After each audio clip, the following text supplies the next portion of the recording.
Take a selfie. Oh, doon. Doon.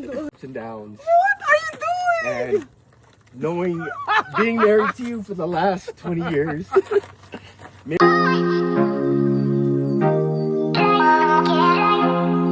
Si Jaya ay opisyal na tumigil sa kanyang aktibong showbiz career sa Pilipinas noong Hulyo taong 2021.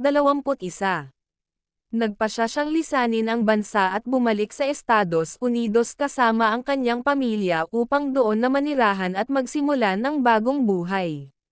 Sa kanyang masayang ibinahagi ni Philippines, Queen of Soul, Jaya na siya ay muling makikipag-isang dibdib sa kanyang mister na si Gary Gataidak, 2 dekada matapos ang una nilang kasal. Sa social media post na ibinahagi ni Jaya nitong Biyernes 13 ng Pebrero, inilahad niyang siya ay sinurpresa ng kanyang asawa, kasama ang malalapit nilang mga kaibigan.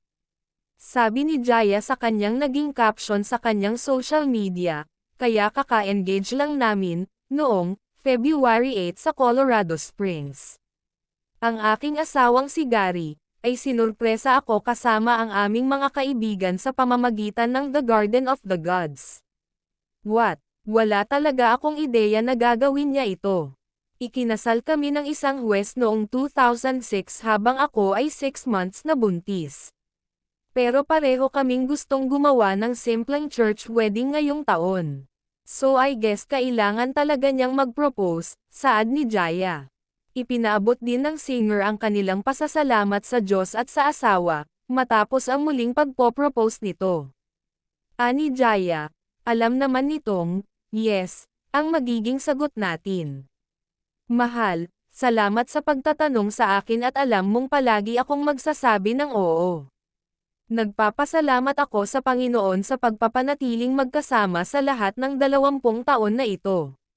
Ngayon ay gagawin natin ito sa ilalim ng paghahanay ng kaharian at ibibigay natin sa isa't isa ang ating mga panata, sa totoo lang.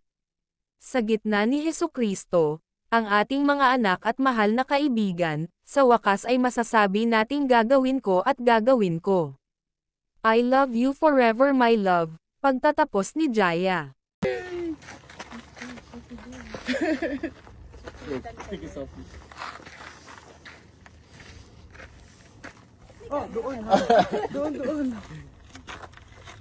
Sa isa tayo. Yeah, just take a selfie. Come here. I wanted to talk to you. Oh, you're talking to me? Yeah.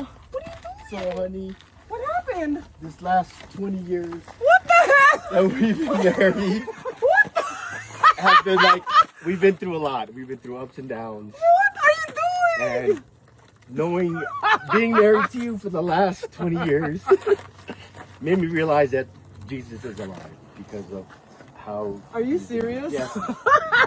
And you have made me experience love that I've never experienced before in my life. Han, you're crazy. And since we Kayo, didn't, ha? and since you didn't give me a chance to propose to you 20. I love you so much. Oh. And I love spending life with you, honey. I wouldn't spend it with no one else. You are the love of my life. I'm not gonna cry. Yep.